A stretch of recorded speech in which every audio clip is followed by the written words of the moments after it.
Queen Victoria's first child, her daughter, Princess Victoria, went to agonizing lengths to make her mother proud and impress her.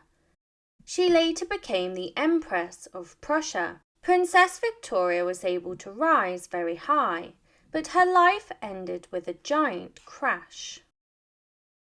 Victoria was born a disappointment. She was born to the young Queen and her husband Albert on the 21st of November, 1840.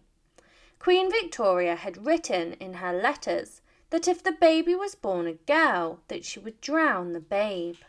So when she gave birth to her first child, who was a daughter, she was deeply disappointed. Even the doctor delivering the baby knew of the profound disappointment when he announced that the Queen had sadly had a girl. This was already a bad start, considering she wished for a boy immediately after birth, when she said, "Don't worry, the next one will be a boy." When she grew up, she went on to have issues with her mum. She grew up to be very intelligent, which her father loved, and they grew very close to each other. Prince Albert and the family lovingly called her Vicky for the rest of her life. Her mother's relationship was very different. Although Victoria did love her daughter in her own way, their relationship was chilly and distant. This was perhaps due to her strict upbringing in the palace. The reason she grew up to be so intelligent was because she had to follow a rigorous educational schedule. She was expected to perform perfectly, with exceedingly high expectation placed upon her. Prince Albert even went on to write a book about how he tried to educate his heirs to the highest level. She went to great lengths to please her family. Just as her father was an overachieving and talented man, Vicky would follow in his footsteps. She spent most of her days learning everything from arithmetic to philosophy and took on liberal ideas. Part of her learning started at a very young age, and at 18 months old she was expected to learn French, and she would later go on to learn German from the age of 4. She was becoming an eligible princess, fit to enter the marriage market. As was often the case in royal families, they started scouting for a suitor from a young age. Vicky was only 11 when a match with a man 8 years older than her, at 19 years old, called Prince Frederick William. He was an heir to the Kingdom of Prussia, and he became a potential match. At still only 11 years old, it was arranged for the very young Vicky to meet this older man in 1851 at the Great Exhibition in London. The 11-year-old child and the adult man were getting on brilliantly. She was impressing him with her fluent German, which was the prince's native language, and she was eager to put her talents to the test to bag herself an eligible suitor. This would go on to become one of the most stirring romances of the Victorian era. The prince returned home after his visit, but the pair kept in contact through writing letters. These letters between the pair got steamier and steamier as the years went on. They wrote to each other for 4 years, until the young girl was aged 15 and he was 23. Her pen pal lover would take the relationship to the next level when Frederick returned to Britain in 1855, under the veil of diplomatic reasons. However, it was obvious that he was in love with the English princess, and he had come to visit to determine whether she was suitable to be his wife. Against all odds, she was. Frederick's family were disappointed in his match with Victoria. They were outraged by his crush on her, as they believed the British monarchy was not an absolute monarchy, and therefore it was weaker than other monarchies in the world. They wished for him to marry a Russian archduchess instead, but his love for the English princess was made all the more complicated by others perceiving her as ugly on top of everything else that they despised about her. Vicky was slightly older at 15 years old, and this was a more acceptable age for marriage, but she was still small at only 4'11", and she looked very similar to her mother with a round face, which was not the epitome of beauty at the time. Vicky was not made to feel much better about these facts when her own mother worried that Frederick would get one glimpse of her and walk away. But that's not what happened at all.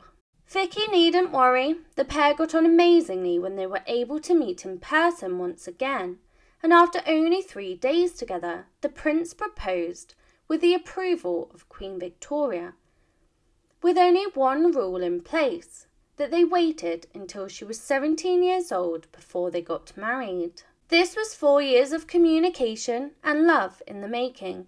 They were finally together officially, but their future was far from a fairy tale, because the Prussian people hated her and the British people hated her groom more. The news of a royal wedding normally storms up excitement and celebration in the public, but not this time. The Prussian people were disappointed in Frederick's choice in bride, and the British public were not a fan of Vicky's groom either. They branded his family a miserable dynasty in the press. There were few moments of peace between the two joining families, and they quarrelled over the wedding details. The Prussian family were much more traditional than the British royal family. Vicky had requested to bring 2 of her own ladies-in-waiting with her to the foreign land, but she was met with a hard and cold 9 from Berlin. With the wedding approaching, the fighting did not stop there. It got worse because her mother insulted her husband's family. The Prussian family, as the family of the groom, they wanted to take charge of the wedding, and they demanded that things went their way. They insisted that the pair marry in front of the Prussian court in Berlin, but Queen Victoria brutally responded that she absolutely would not stand for that. Luckily for her, she got her own way, with the wedding taking place in the St. James's Palace in London. Despite all of the issues between the family, the couple did go on to have a fairy tale wedding on the 25th of January 1858. Vicky wore a flouncing Honiton lace confection, complete with an enormous 3-yard train and delicate wreaths of orange and myrtle blossoms. As the bride of the groom with his own royal family, Vicky was set for a future in his native land, and so she joined him in Berlin shortly after, where things did not go any smoother now that they were newlyweds, because their in-laws were monsters, hell-bent on making her life hell. Despite the issues, both Frederick and Vicky were young and in love, and they would have been looking forward to a beautiful honeymoon period. But after years of quarrelling between the two families, and with years of growing hate towards Vicky, and they let her know on many occasions, with very public insults from his extended family. Not only did they publicly humiliate, they also punished her without words by putting them up in their new home, which was far from a show of opulent wealth. Frederick's uncle, King Frederick William IV, was the ruler of Prussia, and just like everybody else, he was not keen on the match, but it was too late. Instead, he gave them a chilly reception and sent them to live in a derelict wing of the Berlin Royal Palace. This section of the building was shabby and outdated, and it didn't even have a bath. Her in-laws continued to dislike her, and despite having similarities in their political views, with both being liberal, this must have been very hard for a young girl of only 17 years old, surrounded by a family that did not warm to her. They did, however, expect her to perform her royal duties, which often included appearing at formal dinners and public performances every night, usually staying past midnight. Then she would have to wake up at the crack of dawn, get dressed in full regalia, and greet people at 7 a.m. Vicky had always been caught in the middle of the Prussian and British courts. She was encouraged to remain a British princess first and foremost by her mother. but was required to be a Prussian princess by the other. She could not win, until eventually she was made to make an impossible decision. When the Duchess of Orleans, a distant relative of both her and her husband's family, died, this led to a choice being made. The British family mourned and wore black for a month, while the Prussians did so for only a week.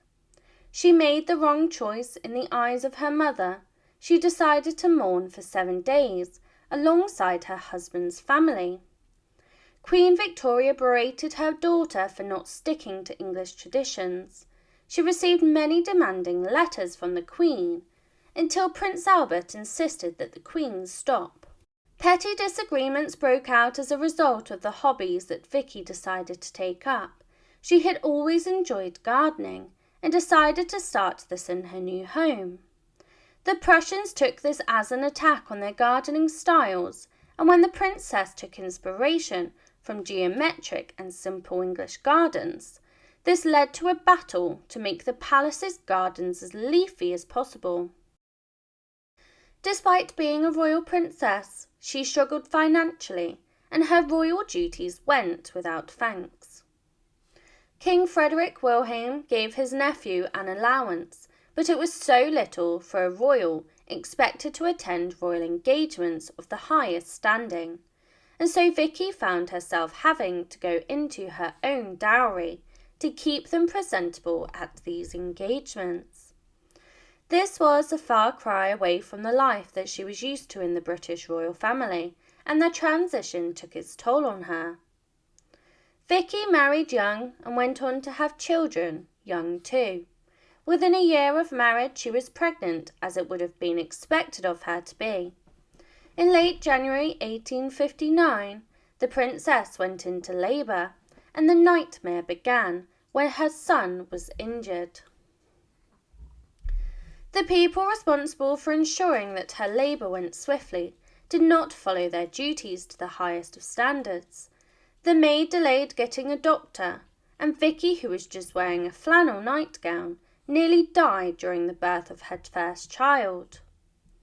She had few attendants at the birth, and the baby was in the breech position, making the delivery long, hard, complicated, and nearly fatal for her and her unborn child. The baby was finally born, but it wasn't without physical complications, because her son had a devastating injury from the birth. A caesarean was new at the time and had a very high maternal mortality rate, and so this procedure was out of the question. Had there been better medical care at the time, the prince would have perhaps not been handicapped from birth. The future Kaiser Wilhelm II was forcefully and traumatically born into this world, leaving him with an arm that did not work.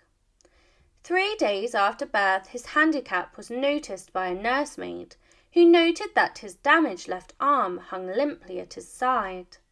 What was not known at the time was due to the lack of medical education, was that the traumatic birth had caused a condition called Erb's palsy, which leads to damage being made to the nerves, and this caused his arm to be completely paralysed, with problems growing also.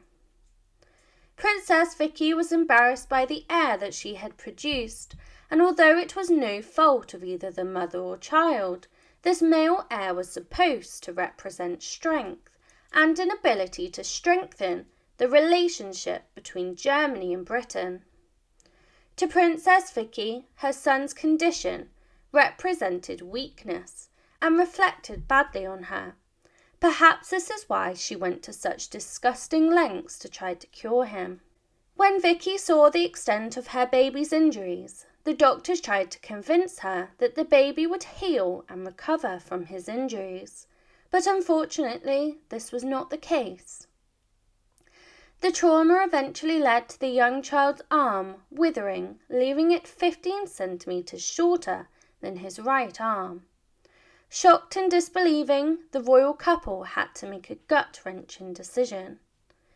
Vicky was under great scrutiny from the Prussian court and her husband's family, as she was afraid to announce that her first task of motherhood had been tainted by the baby's condition. The couple therefore decided to keep it a secret. She did tell her own parents, but only 4 months after dealing with the situation on her own, and finally losing hope that he would recover. At such a young age, it must have felt like the world was against her, and it was the worst thing that could ever happen to her. But this was proved very wrong. As the tot grew older and began to walk, Princess Vicky would tie his arm behind his back.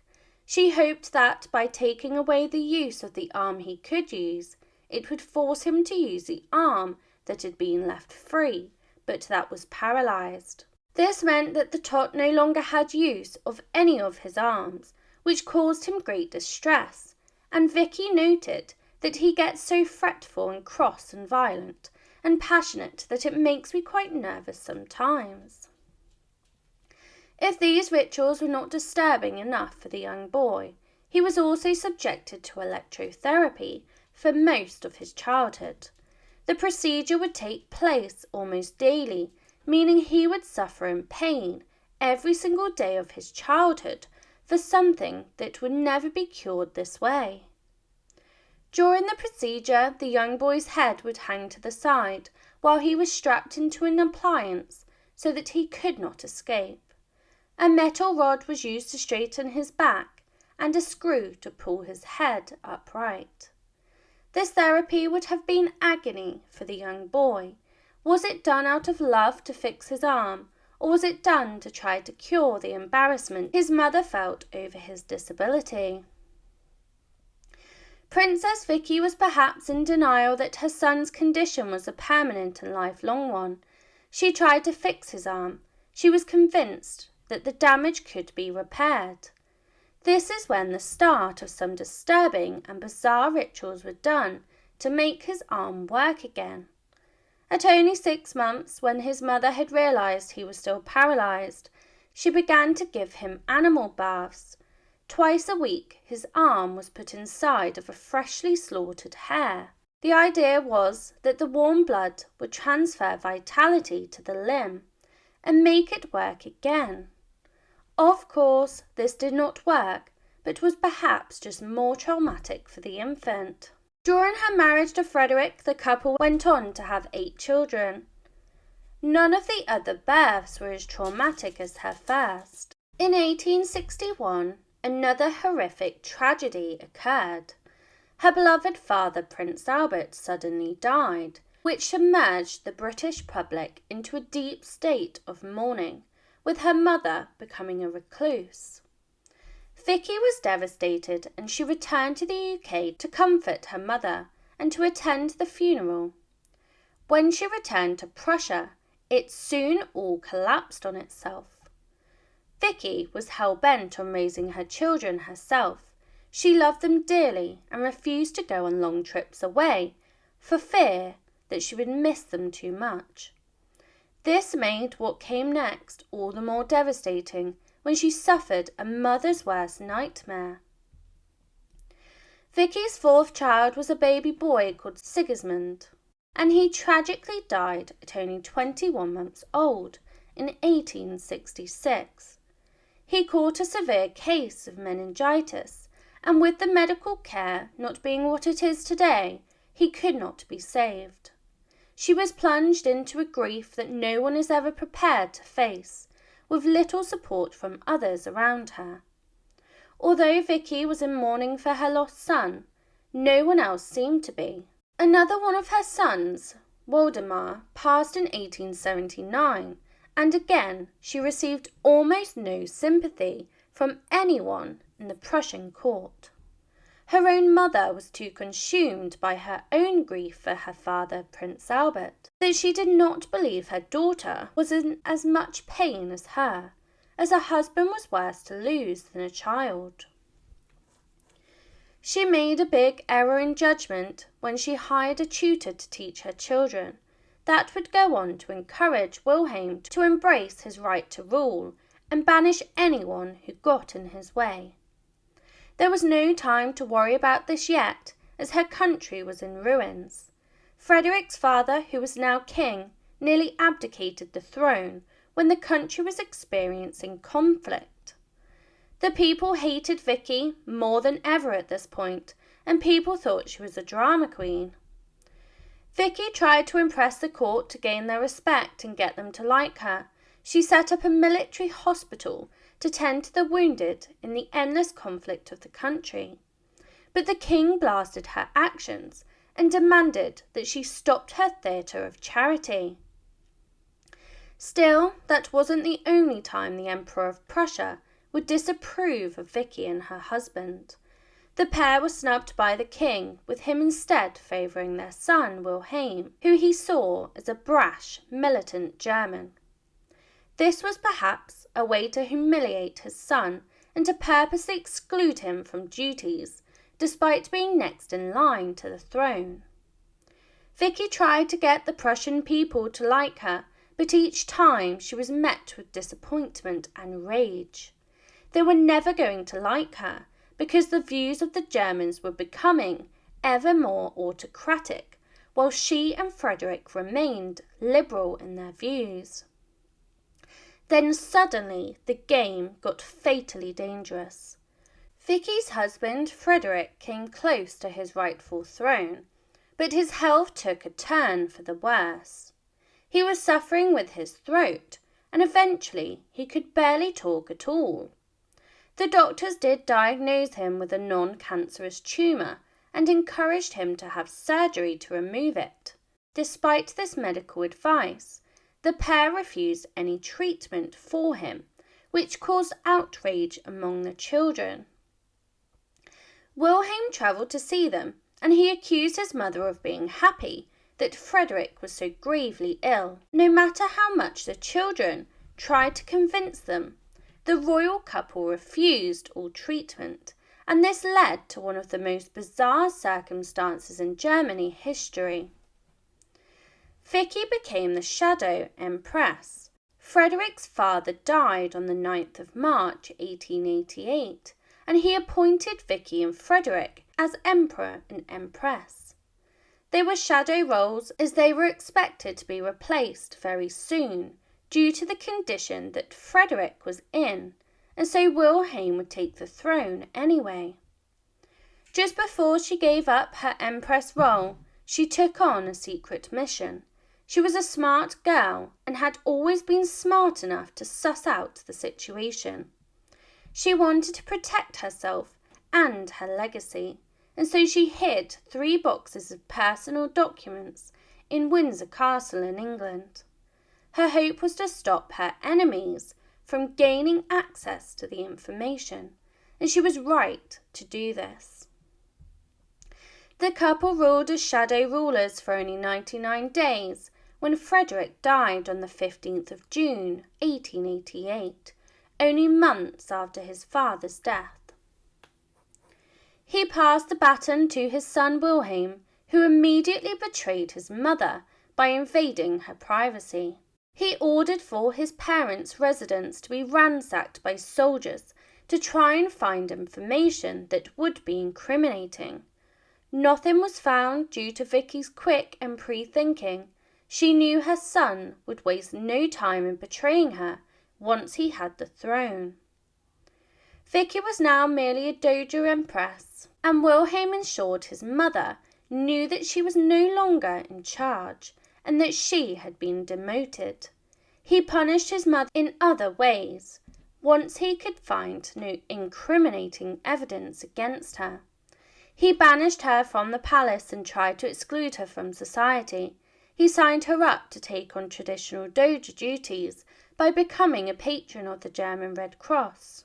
Vicky did not take this treatment lying down, and she got her revenge on her son through her words. Wilhelm once wrote in a guest book during his international travels, "The will of the king is the supreme law."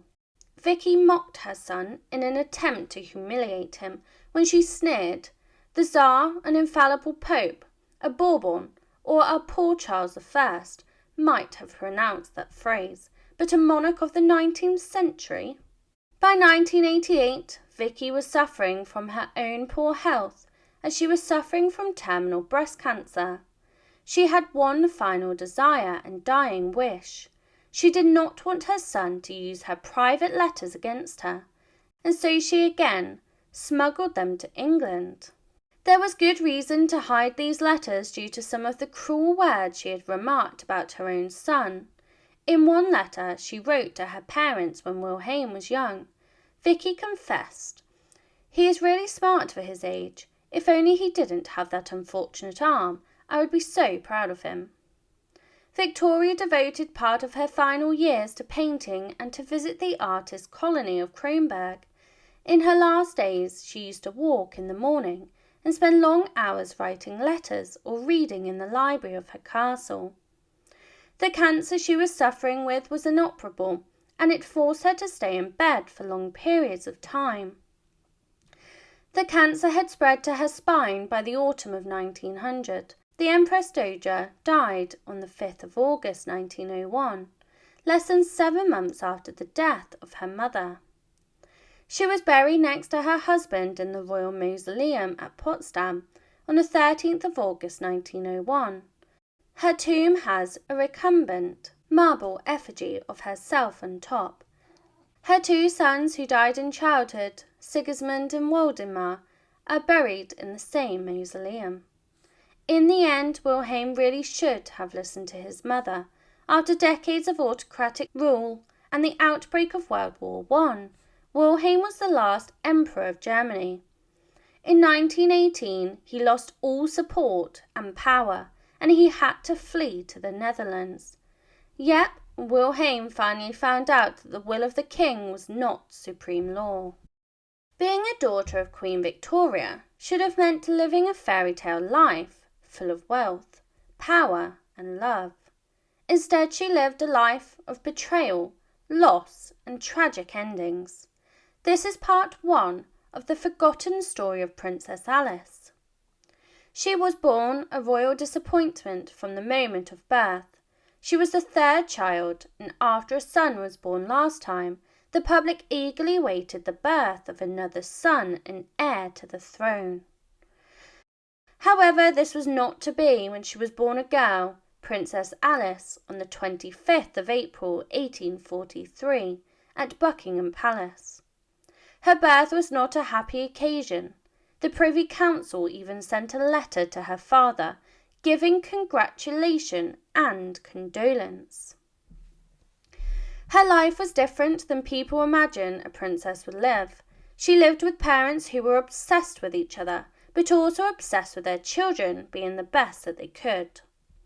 Prince Albert developed the children's education, and it was a strict system that had to be stuck to. Alice and siblings dressed in practical, humble clothing, and they lived in unadorned lodgings without regular heating, as their mother preferred the cold. Alice was different from her siblings. She was extremely empathetic. She was one of the middle children of the large royal brood, and she got along with all of them, although she did have a closer bond with her older siblings, Vicky and Edward. Alice wanted more than her royal lifestyle. She wanted to experience the life outside of her royal family. She liked to visit the working-class tenants at Balmoral and find out how they lived. This desire to see how other people lived led to her escaping her governess one day in order to attend a local church and sit in the pews rather than attend her royal mass at Windsor Castle Chapel. This hinted at her rebellious side. As everybody has, Alice has 2 sides to her. She was dependable and empathetic, but she could also have a temper. This was perhaps learnt as a way to protect herself as a middle child that would have been up against her other headstrong and opinionated siblings. She was known to lash out with her tongue when she was angry with her siblings, and this only got worse over the years. When Alice was old enough and her mother deemed her fit for marital matchmaking, it was decided that she would be married while still a teenager. Her sister had just married Frederick of Prussia in 1858, and now it was time for her to be matched to an eligible bachelor. Victoria was keen on a love match for her daughter, so long as it was one of the eligible European royal houses. This did not leave a large scope for a real love match, and the options were very far and few. Alice's newlywed sister Vicky was in charge of compiling a list of eligible European bachelors. She only found 2 men suitable: William the Prince of Orange and Prince Albert of Prussia. Albert of Prussia was also Vicky's husband's cousin, and when Princess Alice was set up to meet these suitors, she was not happy with it at all. The family of the Prince of Orange were beside themselves with glee at the prospect of him marrying an English princess, and so he travelled from the Netherlands to Windsor Castle to meet the potential bride and her mother-in-law. Alice was brutal in her response, and she was not keen at all, and she told her mother she did not like him at all. Her second match seemed even more unsuitable because she was far too good for him. The second suitor was recommended as the cousin of Alice's new brother-in-law, Frederick. But Frederick himself claimed his cousin wasn't good enough for Alice, who deserves the very best. Her options were now down to 0, but there was another man, an underdog of a suitor. Her sister Vicky started to rack her brain for another match after her first 2 choices crashed and burned. Eventually she landed on Prince Louis of Hesse. He came from a respectable German house, and Queen Victoria invited him to Windsor Castle to meet his future bride. She liked him immediately, and the sparks were flying. They got on amazingly in each other's company. Upon his departure, he asked for her autograph as a keepsake, and Alice was impressed with him. Queen Victoria immediately made plans to marry the pair, but then tragedy struck and her grandmother died. Princess Alice was immensely happy during the spring of 1861. She had met her life love and had gotten engaged in the April to Prince Louis. But it was also full of sorrow for her maternal grandmother, the Duchess of Kent, when she died in her bed. Alice wasn't just close to the Duchess, she had also taken up the job of nursing her in her final weeks of life, and so she had to watch as her grandmother deteriorated before sadly passing away. Her looking after her family members did not stop there. She took on the role of family caregiver. When her mother struggled with her emotions, she was sent by her father to comfort her. But tragedy struck again. Her father became gravely ill, and again she took on the role of looking after him. On December 1861, Alice's father, Albert, fell dangerously ill, with complications from undiagnosed Crohn's disease. The prince had struggled with his health throughout his whole life, but he had been particularly stressed out with the debauched behaviours of his son, Edward, who had been parading his mistresses in public. Queen Victoria and Princess Alice believed they could save Albert by tending and caring for him, but their hope vanished when he passed away from his illness. The fallout from his death plunged the public and the royal family into a deep state of mourning. Queen Victoria blamed her son for killing her husband due to the stress he had brought to his door. She even refused to notify her heir of his father's death.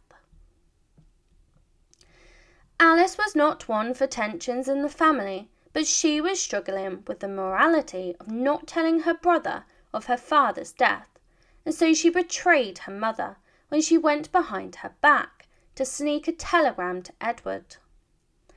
Victoria and Edward never fully reconciled with the Queen, remarking that, "I never can or shall look at Edward without a shudder." This act of rebellion meant that her relationship with her mother was forever tarnished, but Alice had more to worry about than this. Her grandmother and father had not long died, but she was still planning the wedding to her true love, Prince Louis of Hesse, and so she got married among the most tragic time during the Victorian era.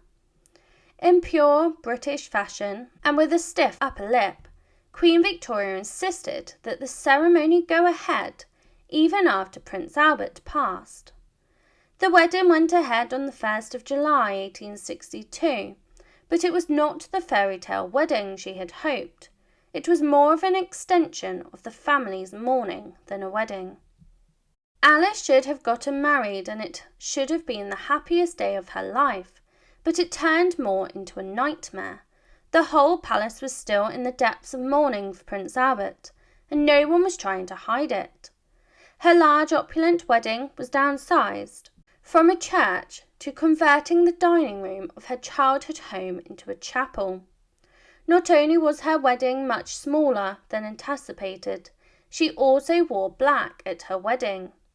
She arrived to the ceremony in a white gown with a lace veil and an orange blossom and myrtle classic bouquet that represented a royal getting married. But Queen Victoria demanded that everyone adhere to mourning protocol and forced everybody to wear black before and immediately after the wedding. The Queen made the wedding all about her feelings and her presence. The Queen had her sons take her into the makeshift chapel. She had them stand in front of her to shield her from prying eyes throughout the entire ceremony. While the pair married, the monarch sat in an armchair near the altar and tried not to cry. The nuptials were miserable, with the Queen even noting that it was more of a funeral than a wedding. The poet Alfred Lord Tennyson said, "It was the saddest day that I can remember." The wedding was finished by 4 p.m, and when the evening began to slow down, Queen Victoria gave her a gift. Victoria presented Princess Alice with a gold bracelet inlaid with pearls and diamonds. It was from both of her parents, and it was inscribed with the words, "To dear Alice, from your loving parents, Albert and Victoria, are who thou, visibly parted, are ever united." With the miserable day over with, Alice could finally look forward to her honeymoon, but unfortunately this was no better than the wedding. Alice had a miserable wedding, but she was living a happy marriage with her new husband. She was extremely happy, and this made things difficult with her mother, who was grieving her husband. The monarch was jealous of Alice's happy, content life, and so the princess had to try to not look too happy when she was around her mother. It was a difficult start to her married life and her relationship with her mother, but it would take a much darker turn. Alice moved to Louis' home in Darmstadt. As royal brides often do, she had to move out of the family home and into the family of her new husband's household. She arrived there in 1862 and crowds of people welcomed her with cheers, and she wrote to Queen Victoria, "I believe the people never gave so hearty a welcome." Despite the warm welcome from the people, Alice was extremely homesick. She was also bored of her new life, but she shouldn't have worried about being bored. Join me in part 2 to learn of how Alice experienced further loss with the death of her own children before also losing her own life too.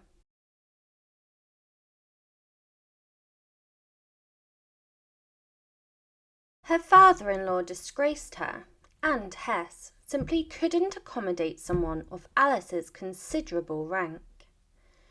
Queen Victoria had envisioned Alice getting a newly built pristine palace over there, but that's not what happened. Prince Louis's father had inadequate and declining resources, and he refused to waste what little wealth he had left to find or build the newlyweds appropriate lodgings. Instead, Alice and her groom lived in a simple house overlooking a street in the rambling old quarter of Darmstadt. This was a far cry away from what she was used to in England. Despite this, Alice tried to be accommodating and she tried her hardest to fit in. As soon as she started to fit in, her personal life imploded. As was expected of her, she started getting pregnant and giving birth to babies right after the wedding. having 2 children, Victoria and Elizabeth, within the first 2 years of marriage. This caused some tension with her mother. Alice was passionate about breastfeeding her babies, which was less common at the time, but the most resistance she experienced came from her own mother, who hated the thought of her daughter doing it. As the years wore on, though, the Queen took her displeasure to new heights. Princess Alice was confident and comfortable in her own skin, and she also admired the bodies of others. She took up a strong interest in nursing, and she even became friends with the famous Florence Nightingale. This traumatized her mother, who was so horrified she wrote a warning to Alice's younger sister Louise about Alice's perverse interests. The Queen was wary that Alice would take a gynecological stance with the princess, and so the Queen insisted, "Don't let Alice pump you. Be very silent and cautious about your interior." There was an ulterior motive behind her actions with her daughter, and that was because she was a very jealous woman. She struggled with the idea of Alice being happy, and Victoria didn't want to let her daughter go, because she was so utterly miserable herself. Her response to this was to snipe at her instead, and each year the sniping worsened. Alice was content and happy with her children. She visited England less and less, and the Queen struggled seeing Alice happy. But she didn't have to wait long to see her miserable, because on the 7th of October 1870, Alice gave birth to her second son and 5th child, Frederick, aka Fritty. The new baby was the fam's favourite, but something was seriously wrong with him, due to a genetic condition that the Queen had passed down to her own children called haemophilia. This prevents blood clotting in male children, and she had passed it right down to Alice and then to little Fritty. The royal disease was being passed down all over Europe due to the many marriages that were arranged by Victoria, and as a male with the disease, it was nothing less than a death sentence at the time. This disease went on to kill Alice's brother, Leopold, in 1884. Unsurprisingly, everyone feared the worst for the princeling Frederick, who would go on to die in a devastating way. On the 29th of May 1873, the little boy fell 20 feet from his window when he was hanging out of it at home. The fall would have injured and could have been fatal for any child, but coupled with this royal disease meant he stood no chance at all. The boy did not die on impact. He awoke after the fall, but even the best doctors in the land couldn't control his internal bleeding, and so he devastatingly passed away, leaving Alice heartbroken. Alice was plagued with grief for years. She never ever got over the loss of her beloved son. She sent a letter to her mother, who was not very empathetic of her grief, only 2 months after the fall, stating, "I am glad you have a little coloured picture of my darling. I feel lower and sadder than ever, and miss him so much, so continually." The years that followed started a dark spiral. Her mother did little to support her, and she was far too filled with jealousy and bitterness that this dominated her emotions towards Alice. Alice was stubborn, and they often clashed, but now they would go on to exchange vicious letters. Alice attempted to give some diplomatic advice to Victoria, but the monarch wrote back, "I do not think, dear child, that you should tell me what I ought to do." For 2 years, Alice withdrew from public life to heal herself and look after her remaining 2 girls, Alex and Marie, and her son, Ernest. She used her surviving son to cope with the loss of her other son, and she kept him close by, as well as promoting him to her new favourite and hardly letting him out of her sight. At this time, her marriage was also taking a battering. The problem started out as minimal, but worsened over time. Prince Louis of Hesse was a lovely, kind man. He was also a little soft-headed and could be emotionally stunted, and he offered little support to the struggling princess. She was disappointed with her husband's response to their son's death, and by 1876 she was becoming increasingly full of resentment, and she was not afraid to let him know. She wrote to him accusing him of writing empty and bare letters that left her cold and alienated from her real self, confessing that, "I feel myself through them, that I have less to say to you than any other person." Despite the marriage woes, the pair would be catapulted into higher-ranking roles when in 1877 Louis's father passed away, which made them the Grand Duke of Hesse and Alice the Grand Duchess. The pair knew the time would eventually come, but the role was not what Alice expected. She had always struggled to settle into the life in Hesse, and the local people could sense it, describing her as a stiff princess. She had a whole new level of responsibility on her shoulders, and she felt extra pressure to perform as the new head of the country. She wrote to her mother that she dreaded everything, and it was more than she could stand in the long run. Her letters of concern fell on deaf ears with her mother, who did little to comfort her. The Grim Reaper came to her home on a dark, cloudy night in November 1878.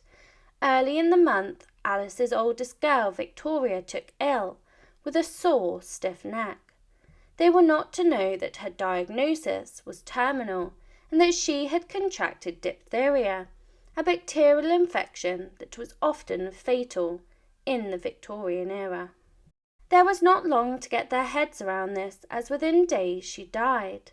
Alice was able to dodge the infection at first, but 4 of her children, Alex, Marie, Irene and Ernest, and even her husband, fell ill within days of Victoria showing no symptoms. Alice was used to caring for others, and she tried to make everyone better, but she couldn't. On November the 15th, Alice's youngest daughter, Marie, who was only 4 years old, fell severely ill. The staff gave a grave diagnosis and suggested that the Grand Duchess should attend her bedside to say goodbye. Alice arrived, but unfortunately, before she arrived, Marie had choked, and now her body was already turning cold. She was so devastated by the death of her daughter that she kept it a secret from her other children, so not to dampen their spirits while they were also fighting against the infection. However, she finally gave in to her son Ernest when he wondered where she was. He was so crushed by the news that he required comfort by his mother, who gave him a kiss that would go on to be fatal. Alice had introduced a strict no-contact order in the house, but due to the young boy's grief, she tragically went against this and instead became infected by her son. She contracted the infection shortly after, and on Saturday the 14th of December, Alice fell incredibly ill with diphtheria, so much so that she barely survived for a few more hours. At 2:30 she spoke her heartbreaking last words, whispering "Dear Papa," before losing consciousness and never waking up again on the anniversary of her father's death. She had been reflecting on her father's death while in the grips of the disease, perhaps aware that her end was near too. Her final words were "Dear Papa." Alice's sister Victoria was heartbroken over the death of her sister, but she was banished from attending the funeral due to tensions between the two nations. Queen Victoria outlived her daughter by 2 decades, and Alice had been her first child to die. Queen Victoria, who was always looking for cosmic connections, noticed this connection with her husband, and she called it almost incredible and most mysterious, and lamented that this terrible day come round again. Even after the deaths in the family, the heartache did not end there. Alice and Louis's daughters married into Russian royalty, which ended in tragedy for both of them. Their daughter Alex went on to marry Tsar Nicholas II of Russia, and Elizabeth married Grand Duke Sergei Alexandrovich of Russia. Both women were brutally murdered by the Bolsheviks. Mercilessly, so were Alex's 5 children. This marked the end of the Romanov dynasty.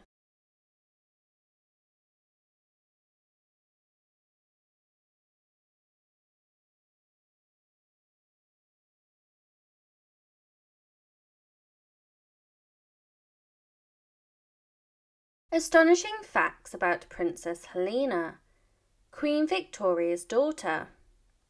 As all of Queen Victoria's children experienced, their lives were full of family drama, civil rivalry, and personal woes. Princess Helena Augusta Victoria is the least remembered child of the bunch, and most of what we know about her comes from her mother's diaries, who did not always have the kindest of words to describe her third daughter. Helena's birth was plagued with panic when she was born blue on the 25th of May 1846, making her the least healthiest baby at birth. Thankfully, she recovered well from the birth under the care of the royal doctors, but her mother was still suffering from the difficult birth, bringing one of the most powerful women in the world to her knees. The hard-faced and strong queen had to pause her royal duties in order to recover from the birth. It must have been bad if she was willing to do this, as she had once chastised her own husband for wanting more than 2 days off for their honeymoon together. As she grew up, she had to fight for attention against a growing brood of 8 siblings. This strengthened her character, and she grew to stick up for herself against her brothers' constant teasing. On one occasion, she even socked them square in the nose. She was competitive and wanted to be the best at everything. She had many talents, such as being an avid piano player. She rode horses. She had a talent for drawing as well. As well as this, her father was keen for her to learn to cook, clean and farm. She had many skills, and she was the most talented of all of the Queen's children. She kept this role of the most talented child until her younger sister came along. This started up a fresh spark of competition with her sister as well as her brothers. When Princess Louise was born, she was the new shiny toy in the family, and Helena felt like she had to compete against her. Louise began to become just as talented as Helena, if not more so. Poor Helena was so overshadowed by Louise and her other sisters, and a family tragedy only made life worse for Helena. The death of her father impacted all of the siblings and devastated the life of her mother. The family were plunged into a deep state of grief, with Helena writing to a friend, "I adored Papa. I loved him more than anything on earth. He was my help and adviser. These hours were the happiest of my life, and now it is all over." Her mother made her life all the more unbearable when she insisted that her sisters move out of Windsor to join her at Osborne House, to live in mourning and isolation from the public. You would think that the family would all be supporting each other during this difficult time, but Helena was left with little support for herself, making her feel lonely. Helena was one that deemed emotionally unstable, and she would be quick to burst into tears at the slightest drama. It was due to this that Helena was not chosen to support her mother. Instead, she chose Louise as her assistant and her older sister Alice as her secretary.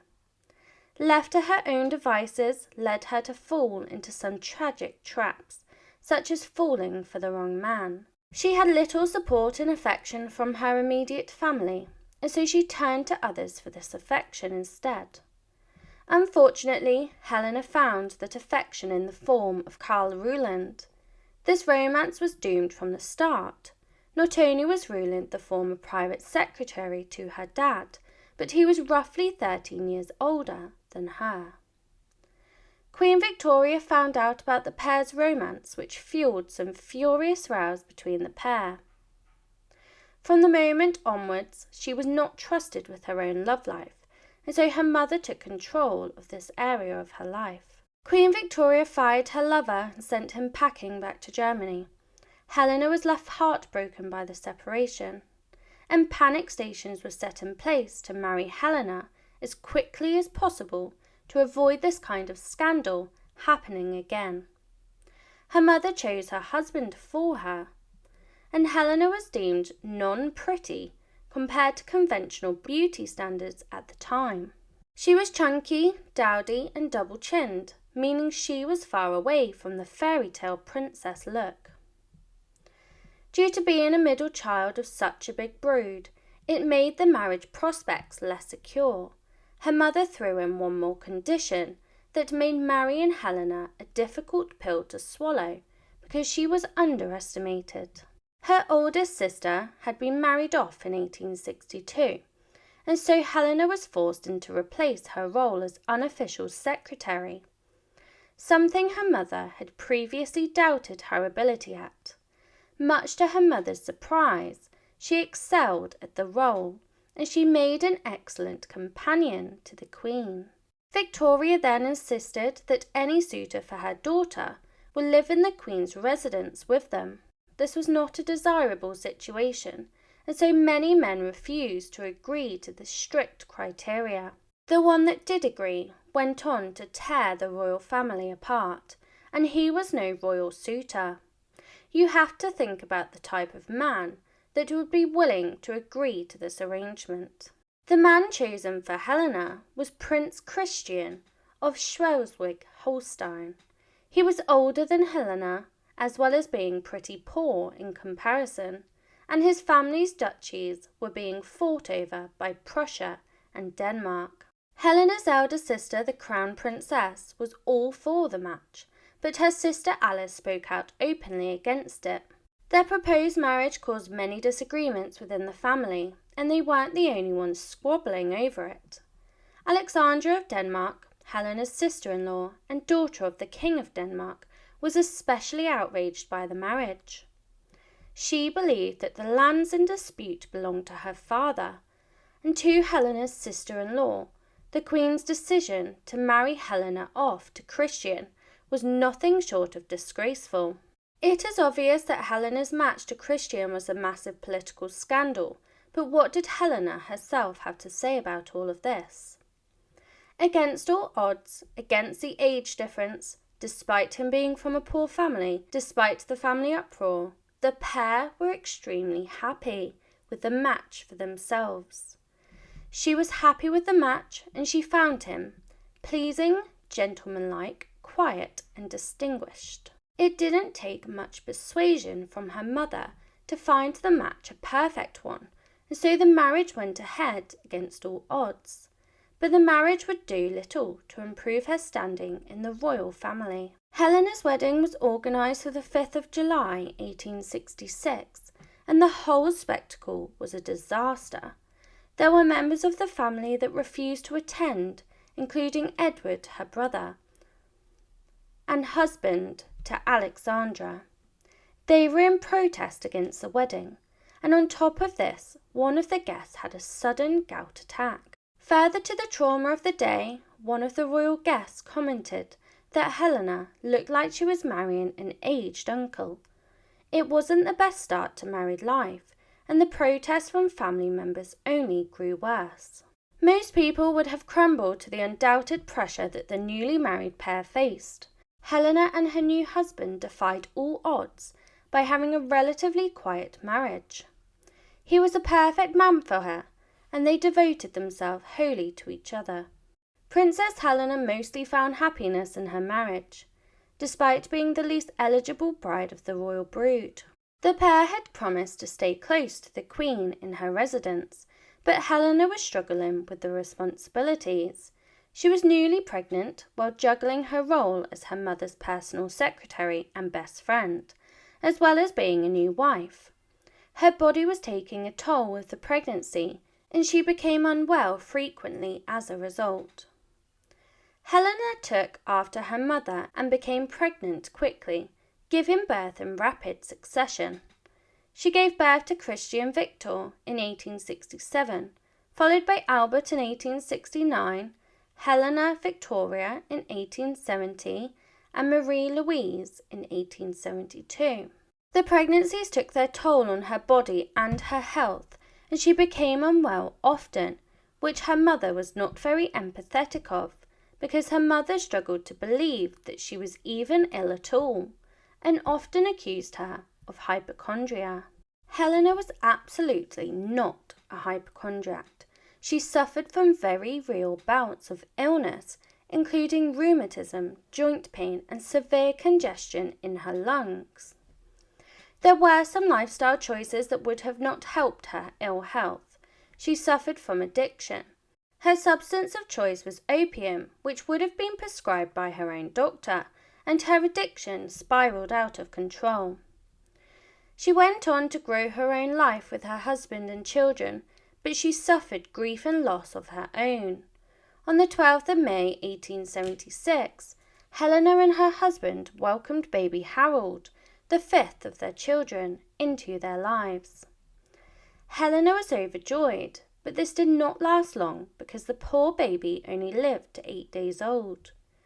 She went on to conceive again not long afterwards, but this was followed by further tragedy when she gave birth to a stillborn child on May the 7th, 1877, only 5 days shy of Harold's first birthday. The shock of losing 2 children back to back stunned Helena and plunged her into a grief so deep that no one is ever prepared to face. Her grief led her to become angry at the world and the injustice she had faced, and so she gave up on life altogether. The Queen described her as being quite touchy and irritable due to her ill health. She was possibly suffering from PTSD from the trauma. Despite her ill health, she didn't want to do anything to cure it at all.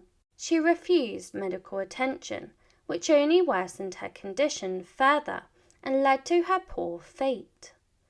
Helena had become accustomed to grief. Her sister then tragically died from diphtheria.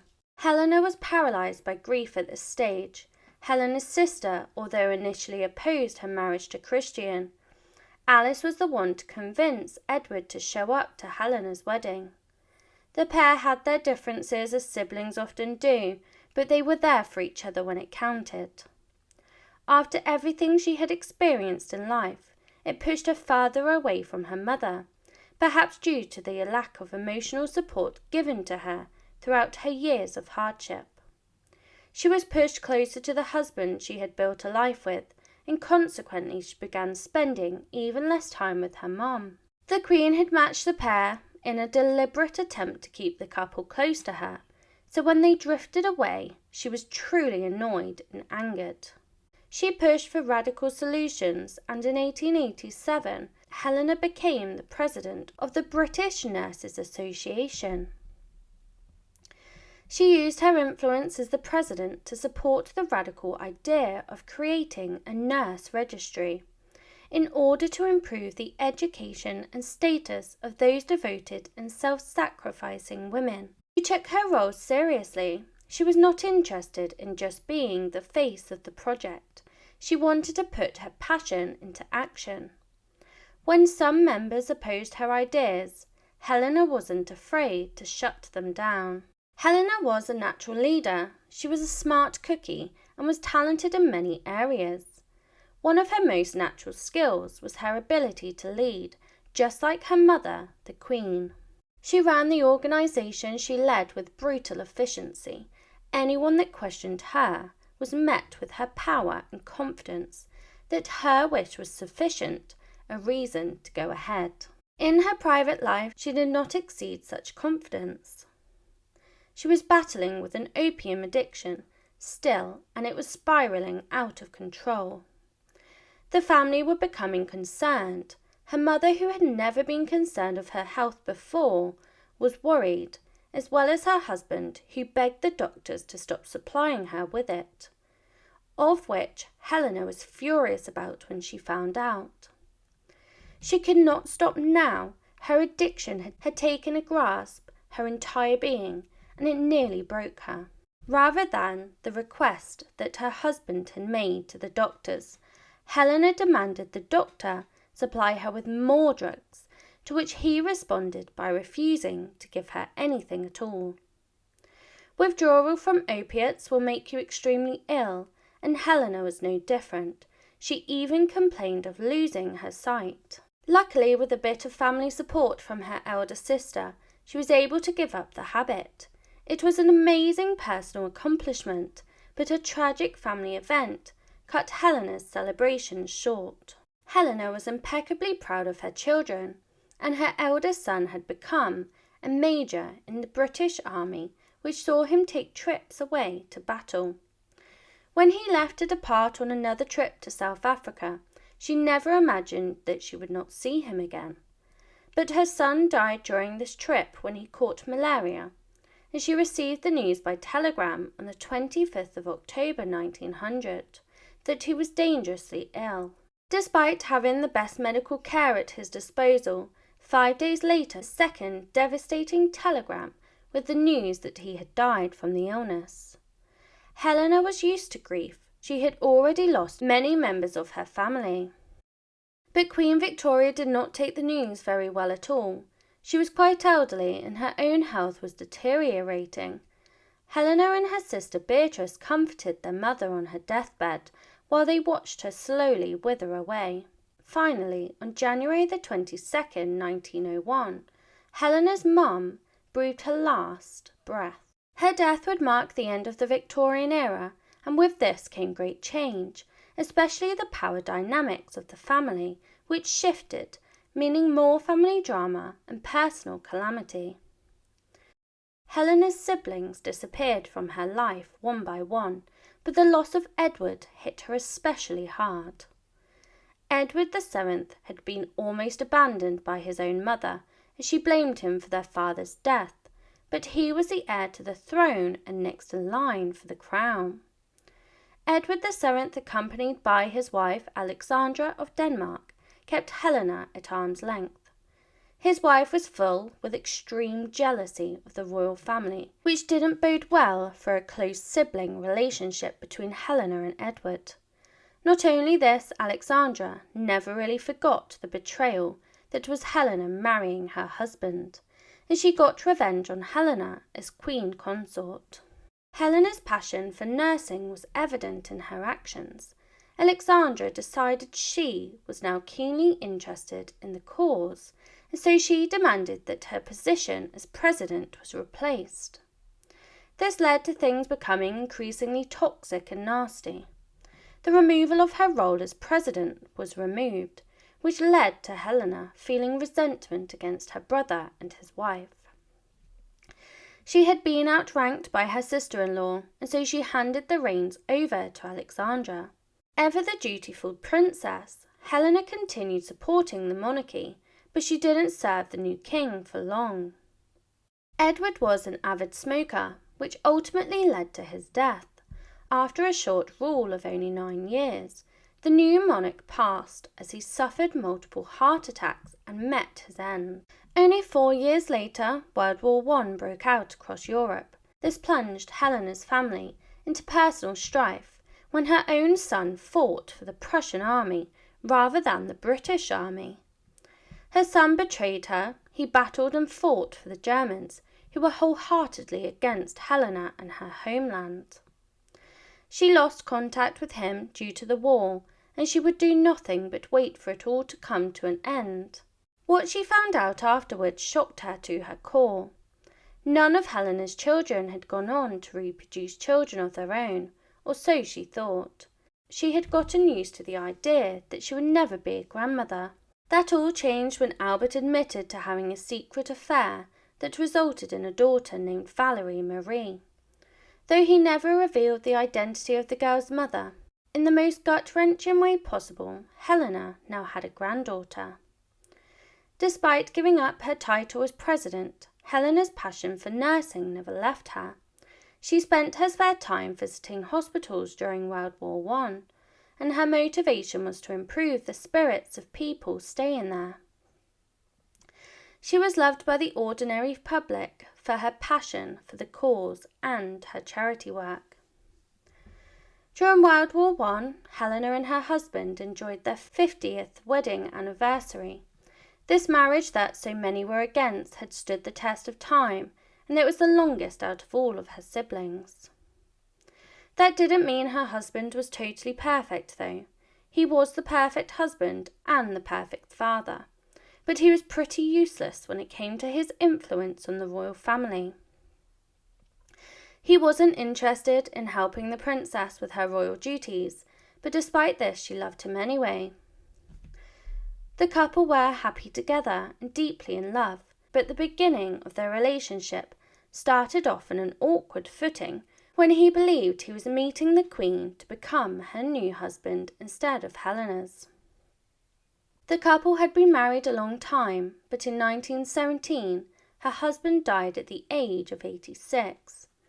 She was plunged into deep mourning again, a state she was probably becoming accustomed to. The commissioners, with little empathy for her situation, tried to evict her from her 2 residences due to the expense of running her households. 6 years later, in the spring of 1923, Helena fell victim to a disease which marked her end. Weeks later in May, the now elderly princess suffered a heart attack and was gone by the morning of June 9, 1923. Most of what we know comes from her mother's journals, who often made mean remarks about her children growing overweight and being ugly. But despite what her mother journaled about her, she was far from weak and quiet person that the biographers had painted her as.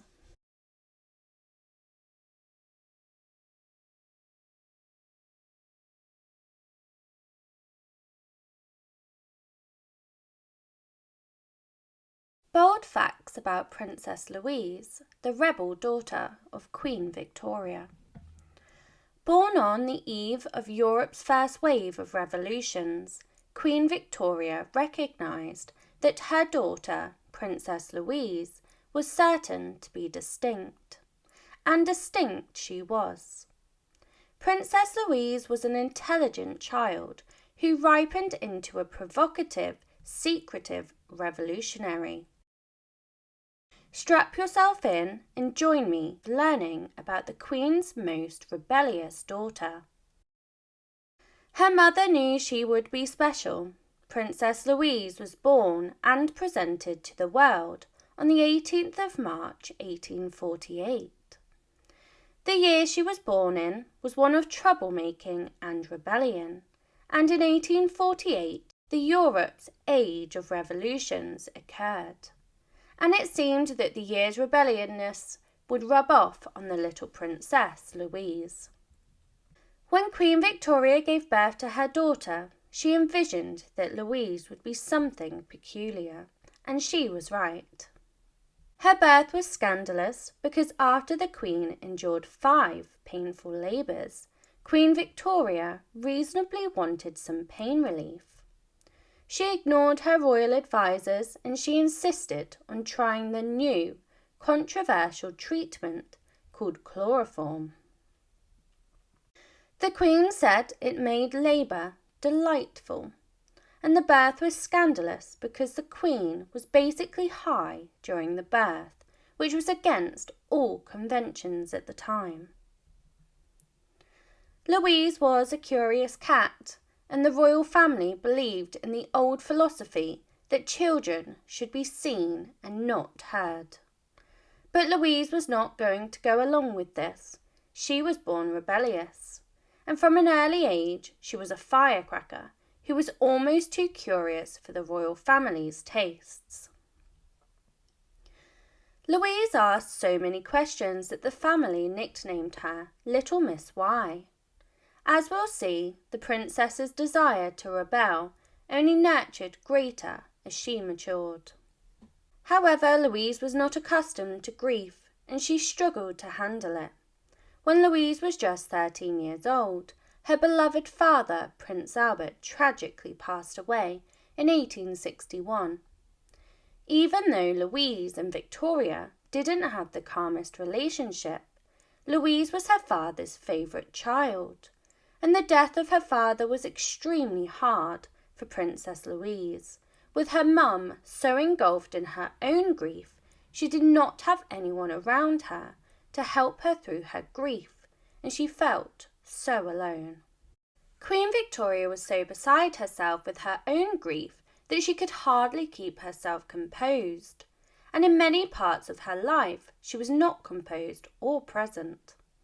She struggled to support her children through their father's passing, and she basically lost both of her parents in one swoop.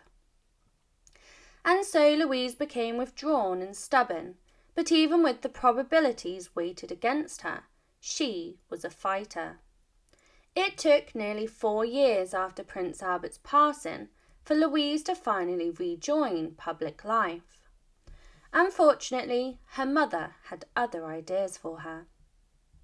Grand balls were a huge part of Victorian culture. The elite young women entered society with an extravagant party called a coming-out ball. Louise was a 17-year-old princess who was justifiably thrilled about the party, but she was disappointed when her mother cancelled the whole occasion. The Queen had decided that mourning protocols for Prince Albert was more important, even though it had been years since his passing. This kept the family in a state of grief, unable to move on. Louise was furious. She stomped around the palace in place of the dancing that she should have been doing instead, but she'd make her own fun soon enough. Louise would go on to work with her mother, despite the pair not having the calmest of relationships. Louise could wind her mother up incessantly, and she knew just the buttons to press. But her mother was hell-bent on following tradition anyway, and so this meant promoting her troublemaker daughter, Louise, to serve as her personal secretary. Louise was surprisingly good at the work, but she found it boring, and that was until she met a certain gentleman of whom she would have been forbidden from having an affair with. While Louise worked as her mother's secretary, scandalous rumours were spreading throughout England. The rumour suggested that Princess Louise was having a scandalous affair with her younger brother's tutor, the commoner Robinson Duckworth, and that she was falling in love with him. As well as the royal tutor, he was also a reverend, and he was 14 years older than young Princess Louise. When her mother found out, she intervened.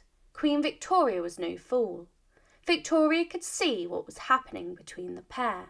It did not take a lengthy time for her to dismiss the celebrated tutor from the royal palace. Victoria believed she had squashed the scandals and rumours with her action, but Louise's love life would throw many more scandals at the Queen. Her mother took caution. Queen Victoria began to grow wary of her teenage, rebellious daughter, and it didn't take long for their relationship to sour. The Queen frequently disapproved Louise's non-compliance, called her indiscreet, and said that she was an imprudent child who got pleasure from arguing.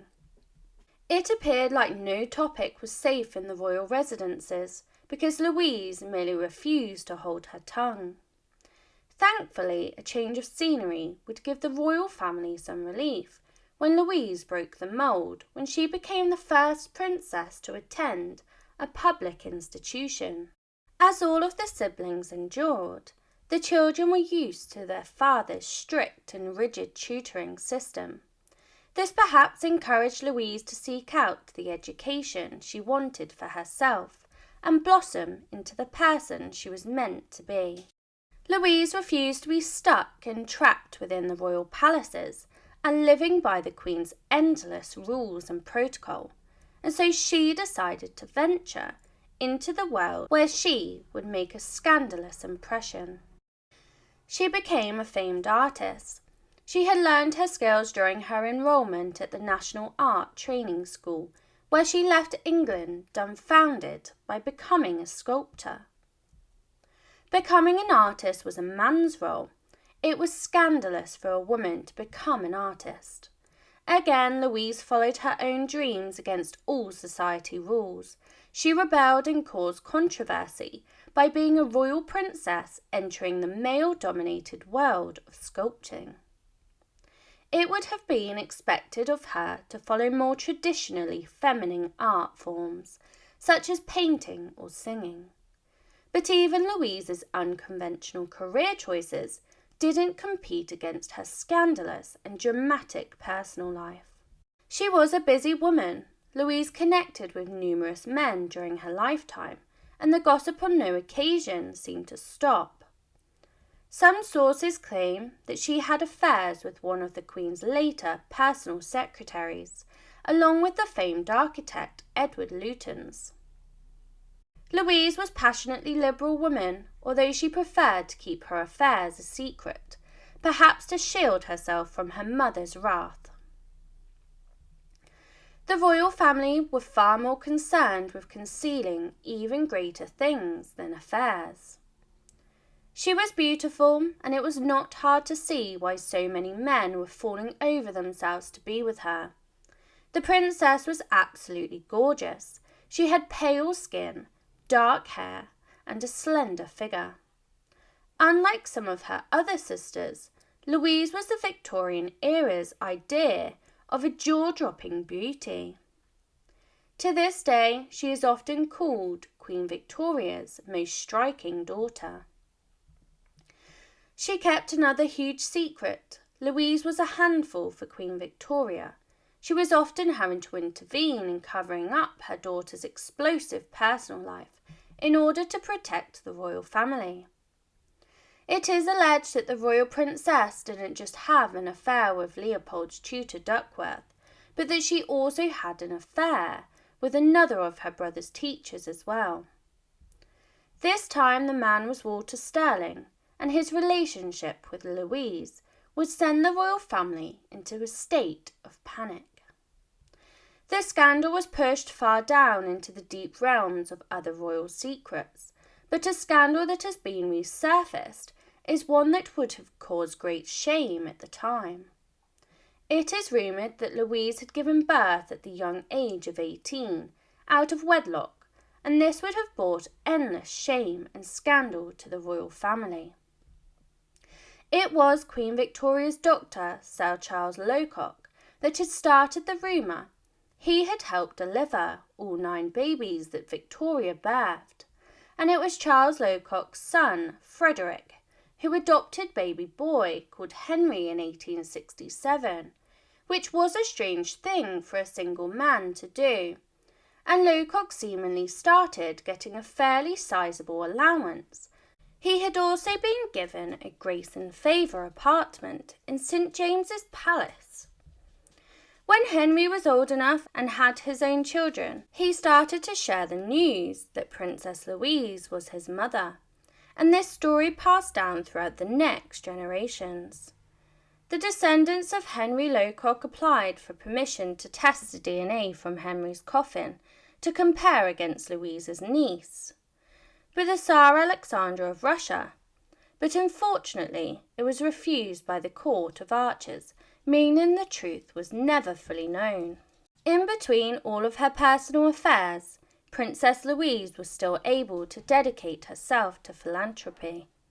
Even as a young woman, she felt passionately that she shouldn't just serve the royal family, but that she should work for the British people.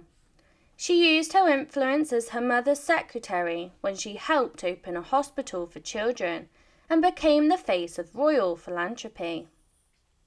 Louise was able to enjoy her 20s, but time was ticking and the expectation of marriage was being forced on her with greater pressure. One thing she did not want was to marry royalty. The Queen set about finding her daughter a husband, as she did for all of her children and many of her grandchildren.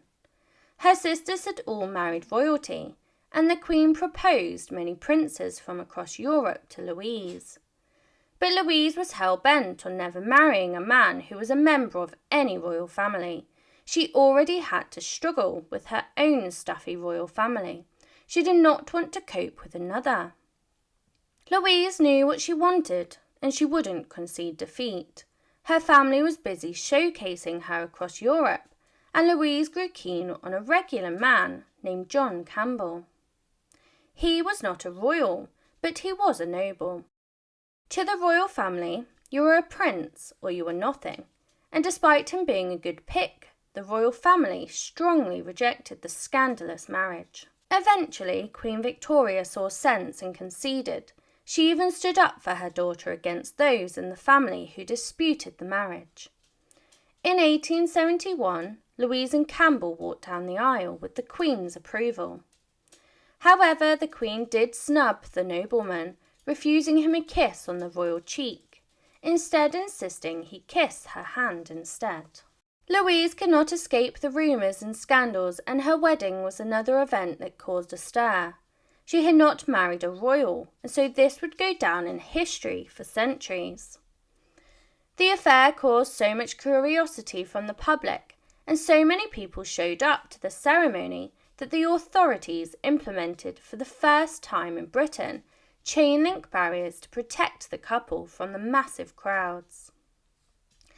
Louise had style, she was an artist, and she knew her own fashion and what suited her. She decided to dress herself, even designing her own wedding veil. Sadly, the marriage did not end happily ever after.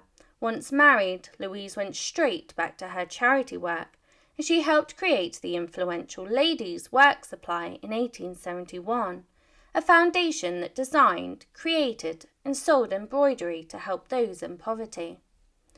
The organisation selected Louise as their president, and she also worked as one of their designers. Louise travelled far and wide, even setting foot in Canada as the first British royal, where she helped promote the founding of the National Gallery of Canada and the Royal Canadian Academy of Arts. The people of Canada loved her, and they even named the province of Alberta and beautiful Lake Louise after her. While away in Canada, she was given the news that her favourite sibling, her sister, the beautiful Princess Alice, alongside two of Alice's daughters, had all died of diphtheria. What was also devastating was she died on the anniversary of Louise's father's death. However, her time here was not without drama when she was lucky to survive. In 1880, she was involved in a shocking experience when she got into a dangerous sleigh accident. Louise was dragged through the snow for 400 metres when the carriage overturned. Luckily, she only had a concussion, but she also had her earlobe torn into two. She was a tough woman, but this started the beginning of a period of delicate health for Louise. Her delicate health was not helped because she liked to follow fad diets, some of them very strange. The princess was continuously excited about exercise, and she worked hard to uphold her slim body. It was noted, however, that at a dinner party all she ate was just 4 Brussels sprouts. Her obsession with her weight was allegedly so that she did not end up just like her mother, Queen Victoria. There was a reason that the Canadian people loved Louise. She had a good heart, and this was evident when she used her wealth and influence to create a medical fund and hired a doctor to provide medical attention to the men fighting on both sides of the Northwest Rebellion.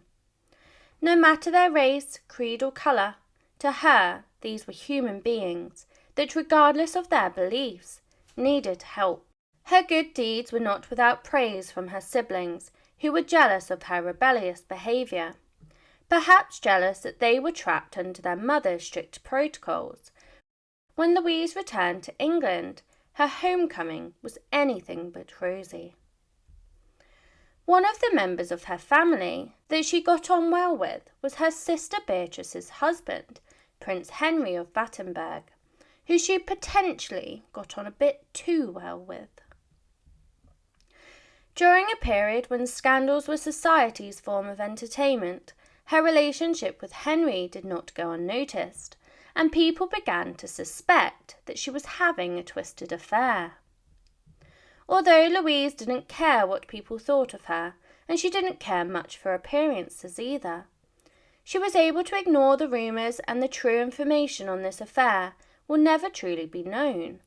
But when Henry passed in 1896, Louise remarked that he was almost the greatest friend I had. I too miss him, more than I can say. Because of the rumours that Louise was secretly romancing her own sister's husband, it's not hard to believe that Princess Beatrice would get angry and lash out. Louise alleged that her sister got her own revenge by spreading a dark rumour that she was romantically involved with the Queen's private secretary, Arthur Bigg. Louise struck back by spreading a rumour of her own. She said that Beatrice made the whole thing up because she was jealous, and then Louise poured salt in the wound. After Princess Beatrice's handsome husband Prince Henry passed away, Louise threw the ultimate insult when she claimed that she and Henry were much closer than Henry and Beatrice. She even went so far as to say that Beatrice meant absolutely nothing to her husband. The affair rumours were fuelled further by her ever-dwindling marriage to her own husband upon their return to England. It was not a secret that Louise preferred the company of other men, and the pair lived very individual lives, staying away from each other for long periods. But why was she having such problems with her husband? It is alleged that her husband had a dangerous secret. Rumours and scandal were spreading that her husband was in fact gay. Louise was fairly open-minded as the rebel of the family, and she didn't seem to care much for her husband's sexuality, as the marriage was mostly built for convenience, and she was able to keep company with other men, so it didn't really impact her. Despite her open-mindedness, there was one aspect of his sexuality that she was bothered about, and this was his night prowling. One of the ways she tried to stop him was by closing off the windows to their apartment. Louise was keeping her own secret, as she was living a life for the feminist movement as a suffragette. This is something her mother was absolutely against. She did not believe in any of their ideas, but Louise was unfazed that her mother disagreed, and she did it anyway, showing off her rebellious side once again. Victoria did support her daughter with her artwork, however, which was not the most conventional of careers for women. She openly disobeyed the Queen when she became a vocal supporter for the suffragette movement. She even made friends with Elizabeth Garrett, the first British woman to publicly practice medicine. Part of her passion was to ensure that women were cared for, and one of the things she did was to randomly drop in on factories where women were working and to ensure that the owners and co-workers were treating them properly. She used her wealth yet again to help the ordinary people. She was passionate about helping widows, and she would offer to pay so that they could have proper burials for their husbands. While her private life with her husband was dwindling further and further, she began to spend time with a scandalous man. Her husband was always away giving in to his own desires, which left time for her to explore her desires. While living in Canada, she had a love affair with an Indigenous man that was modelling for her art. This caused huge scandal, and rumours began to circle once more. Her mother was set to celebrate 50 years of ruling, and a sculpture was being commissioned for the event. Rather than her mother give her the job, she didn't give her child a free pass. Instead, she made her submit her work anonymously, and the best piece would be chosen. When it was revealed that the piece had been made by Louise, the people doubted that it was her. Instead, they believed the piece had been made by her male teacher and lover, Joseph Edgar Boehm. Louise was a dedicated wife despite very different lifestyles. They grew old together and remained married until the very end. As the years went by, their bond was nurtured and their friendship grew tighter. During the last years of their marriage, their relationship really flourished. However, John Campbell became unwell, and in 1911 he became so senile that Louise had to nurse him. Louise had lost many family members by this stage of her life, and as she became older, she also became increasingly unwell. Her husband's passing led to a new level of loneliness alongside her grief. It led to a breakdown. She wrote to a friend, "My loneliness without the Duke is quite terrible. I wonder what he does now." Luckily, she was able to save the relationship with her younger sister Beatrice, who she had fought with over the years. Queen Victoria gave them neighbouring houses when she passed away, perhaps as a plot to force the sisters back together to rekindle their relationship, and it worked. When the sisters became weak and unwell towards the end of their lives, they lived in Kensington Palace in neighbouring rooms. Louise did live until her 90s, which was a mean feat, and perhaps her obsession with exercise and healthy foods contributed to this. She once proclaimed that she would outlive everyone who had made fun of her fitness regime, and Louise did well and almost was able to stick to her word when she passed at the very old age of 91 years old on the 3rd of December 1939.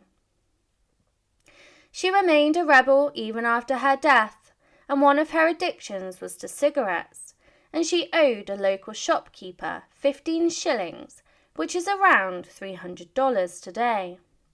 She kept this addiction to herself right into adulthood, as her mother would have chastised her for it.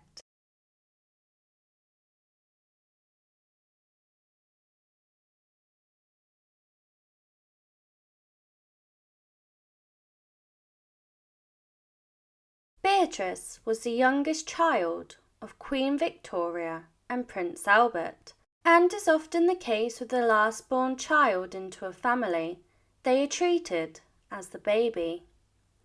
This did not stop her being subjected to her mother's judgment of her children and her domineering behaviour to all that she could control. Her life as a princess was no fairy tale, and as many of Queen Victoria's children and grandchildren, she suffered greatly throughout her life. Her birth was scandalous. Beatrice was born in 1857.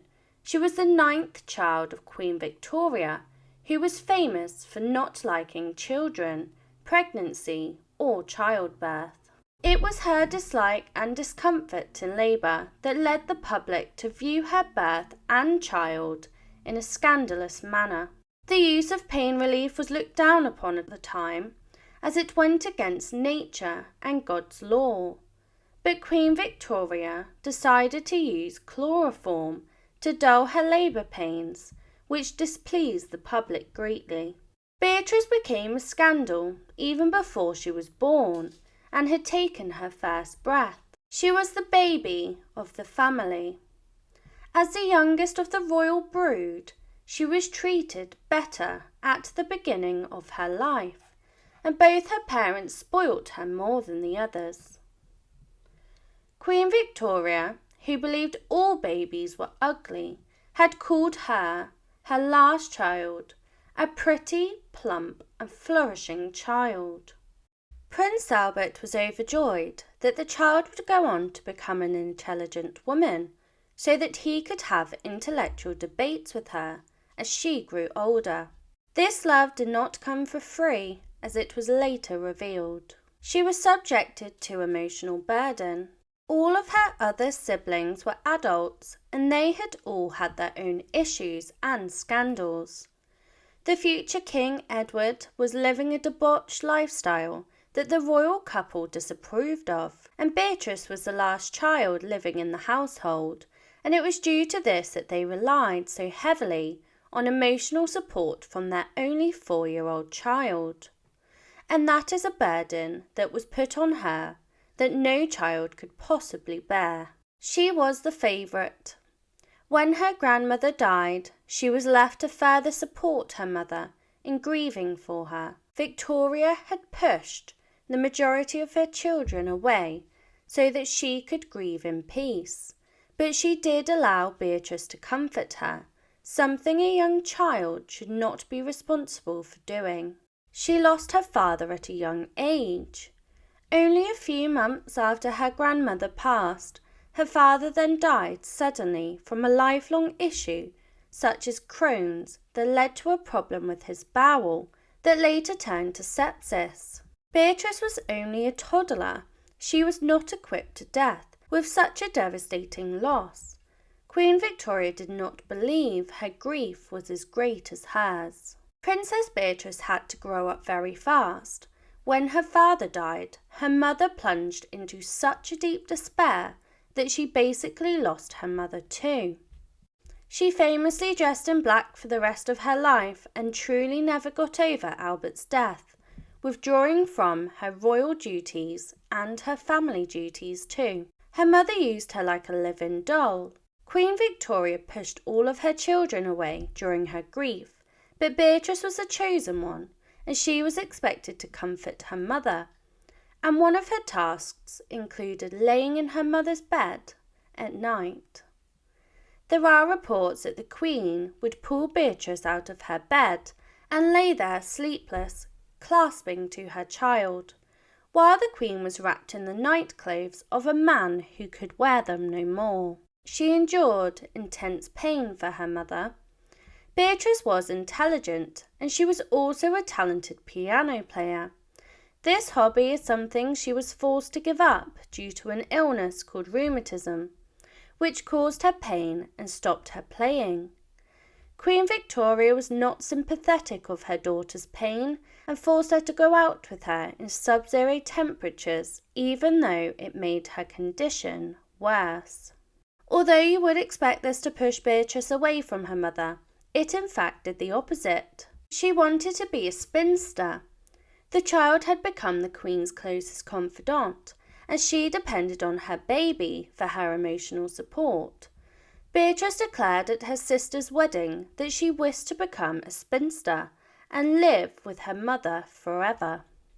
Unfortunately, this turned out to be a tragic premonition. Her mother was possessive, and during the 1870s, Beatrice became of age and was ready to find a suitor to marry. As a royal princess, she became one of the most eligible brides of Europe. Victoria reminisced on the words spoken by her daughter earlier that she wanted to live with Victoria, and the Queen was not ready to give up her real-life live-in doll. Taking Beatrice's young words to heart, Victoria genuinely didn't want to give up the girl. She encouraged her daughter to stick to her word in becoming a spinster so that she could be her confidant and personal secretary forever. But she had a crush on a French prince. It was not long before this idea of becoming a spinster was long forgotten, when eligible suitors began knocking at Beatrice's door. One of the handsome suitors was that of Napoleon Eugene, the son of Emperor Napoleon III and Queen Victoria's close friend, Empress Eugenie. The younger Napoleon was a European pedigree with a mass of connections, and Queen Victoria could finally envision her daughter with this man, but that was only until tragedy struck this eligible man. Her suitor met a terrible fate. Beatrice received a telegram in 1879 that turned her heart to ice when she received the news that the eligible groom, Napoleon Eugene, had died on the battlefield after he entered the Anglo-Zulu War. Beatrice then announced the news to her mother, who took the news empathetically, when the pair shared a tearful and stunned time together. But her mother had a deranged plan for her. It was the death of the leading suitor of Beatrice that led to her mother suggesting something that was completely illegal and immoral. Queen Victoria wished for Beatrice to marry her dead sister's widower. Louis IV, Grand Duke of Hesse, her sister had not long died, only a year before, and Beatrice was nearly fated to marry the grieving husband. She almost betrayed her sister, but the British royal family felt that Beatrice would be a perfect fit to care for the large brood of young children that her sister had left behind. The Queen thought Beatrice could act as a substitute mother for them, as she was used to being the emotional crutch of her mother, so would have made a perfect match to a grieving husband. The happiness of Beatrice was completely ignored, and she was also grieving the loss of her future husband and her sister. Luckily for her, it was against the law to marry her sister's widower, and her family went to great lengths to change the law to make it legal, but fortunately for Beatrice they failed to do so. She attracted attention from all over Europe. Queen Victoria did a full 180 and flipped straight back to the idea of Beatrice becoming a spinster and living at home with her forever. However, the eligible bride was back on the market, and her availability attracted men from all over Europe once again. Several suitors came out of the woodwork, including Prince Louis of Battenberg. Queen Victoria did everything in her power to stop this courtship. Following on from part 1, find out how Queen Victoria tried to stop her daughter from marrying a prince. She ghosted a prince. Prince Louis was interested in the eligible bride, but Queen Victoria was not keen on the idea. She wanted to appear to be playing nice, so she invited him to dinner. She took this opportunity to sit right in the middle of the matching pair in an attempt to interrupt any blossoming romance between them. After the dinner, she then demanded that Beatrice ignore Louis completely. The pair did not go any further, and it wasn't until years later that Louis understood from Beatrice why she had ignored him.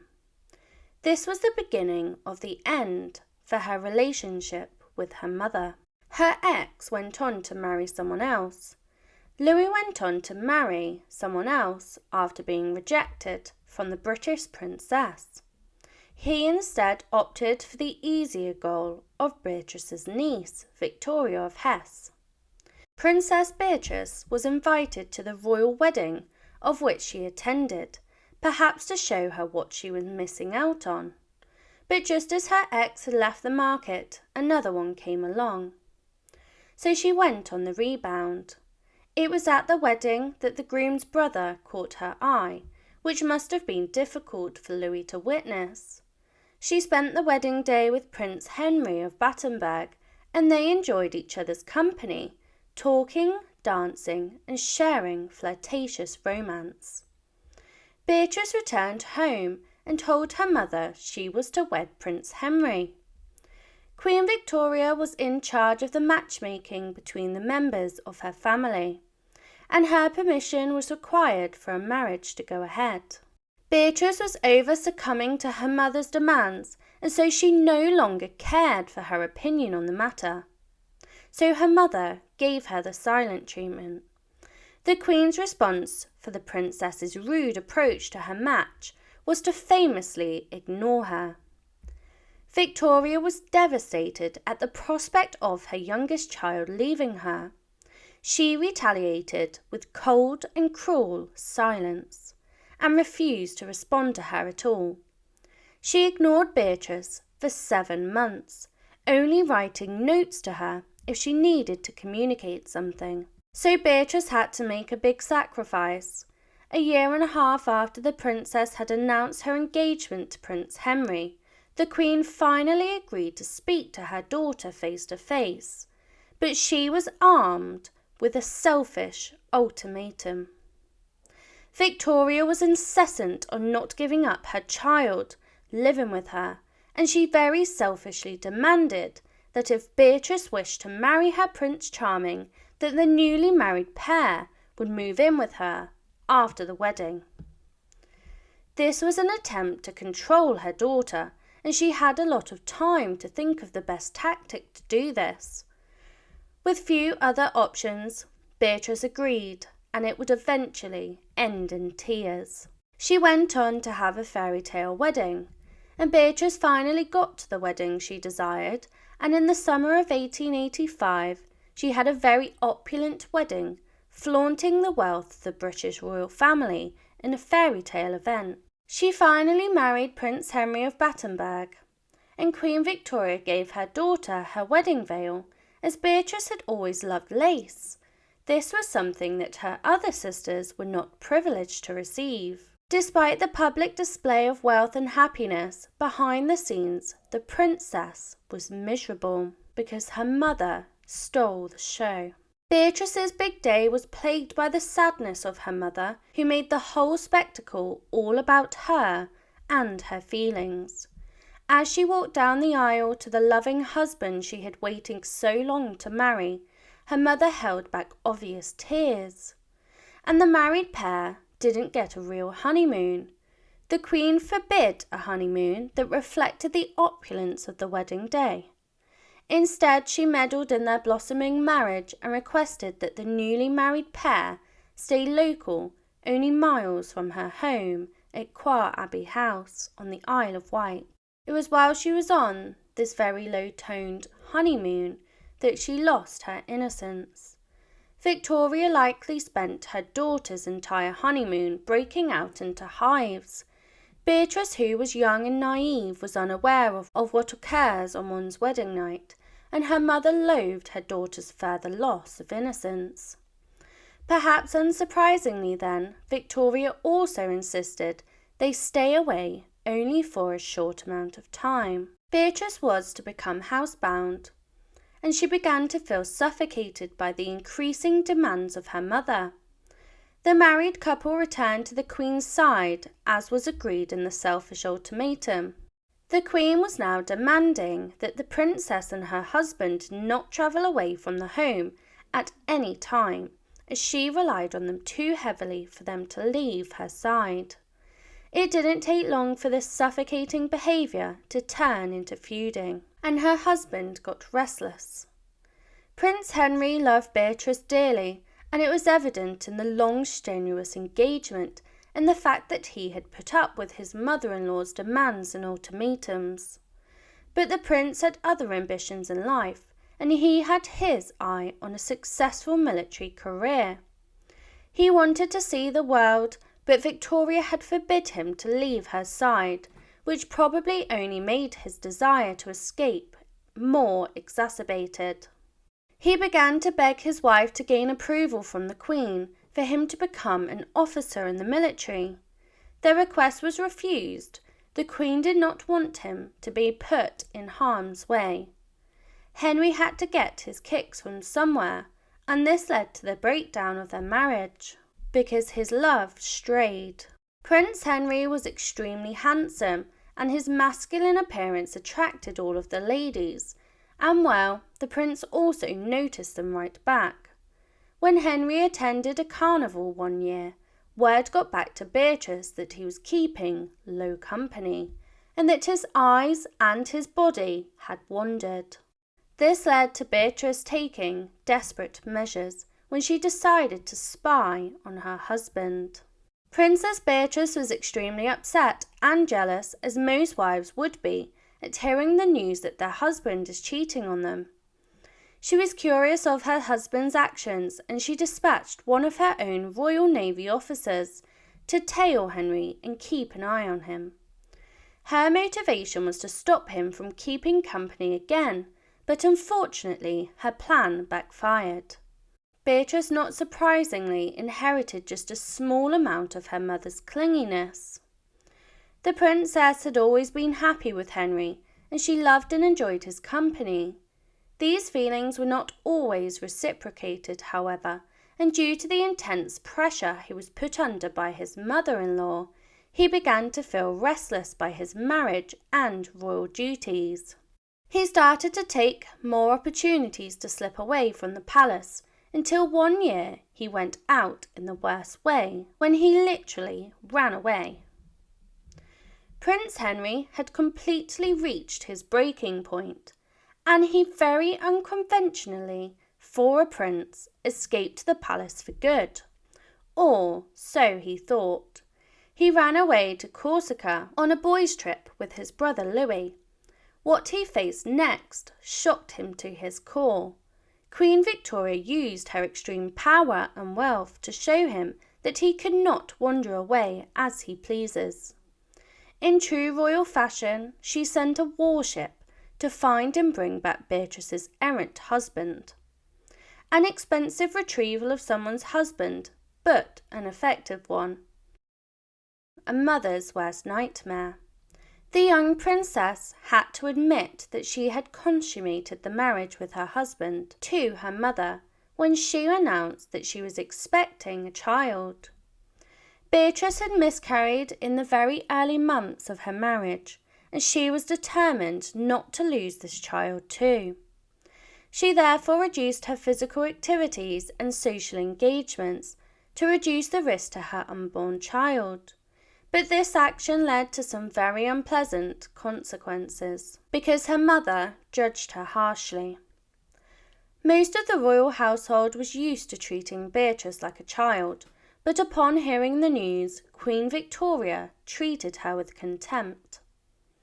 Beatrice was still living with Victoria, and so when she was resting during her pregnancy, the Queen would get moody due to her daughter not spending enough time with her.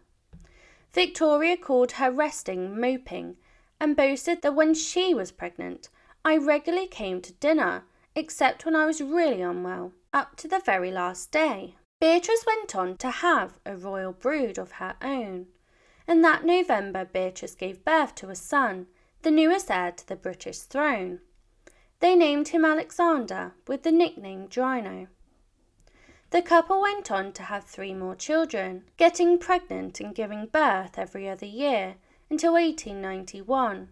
Their other children were called Victoria, Leopold and Maurice, but her husband still wanted to abandon her, and in 1895 an old ghost came back to haunt Beatrice. Her husband was back on his quest to join the military, and as he had produced a royal brood of children, he felt even more entitled to it. He had his eye on the Anglo-Asante War in modern-day Ghana, and his request was finally accepted by the Queen, and so Beatrice had a long goodbye ahead of her.